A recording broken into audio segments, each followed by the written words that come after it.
যদি সম্পর্ক টিকিয়ে রাখতে চান তবে একজন আগুন হলে আরেকজনকে পানি হতে হবে।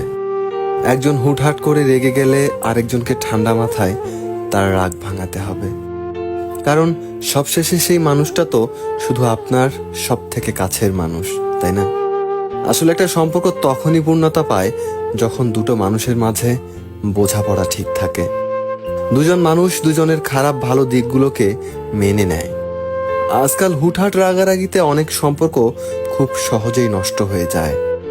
একটা সম্পর্ক তখনই দীর্ঘজীবী থাকে যখন সম্পর্কে দুটো মানুষের সিচুয়েশনগুলো বোঝার চেষ্টা করে।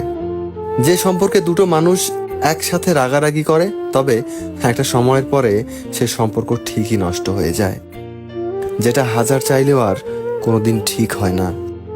তাই বলে এটা নয় যে সবসময় একজন মানুষই চুপ থাকবে আর একজন রাগ দেখাবে। সম্পর্কে কখনো কখনো আপনার অপর দিকের মানুষটার জন্য আপনাকেও নত হতে শিখতে হবে, কারণ সবশেষে সেই মানুষটা আপনার কাছে দরকার। যে সম্পর্কে দুটো মানুষ একে অপরকে বোঝে, তার ভালো খারাপ সময়গুলোতে পাশে থাকে, তার অভিমান এবং তার ভালোবাসার মানে বোঝে, সে সম্পর্কে ভালোবাসা থাকুক কিংবা না থাকুক, তবে সে সম্পর্কটা টিকে থাকবে সারা জীবন। একে অপরের ভালোবাসা হয়ে, একে অপরের ভরসা হয়ে, এভাবেই একটা ভালো সম্পর্ক পূর্ণতা পায়।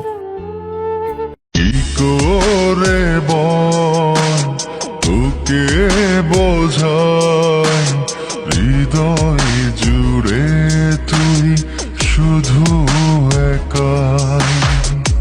দুটি চোখে তোরি ছবি ভাসে দিবানিশি, তোকে অনেক ভালোবাসি, তোকে অনেক ভালো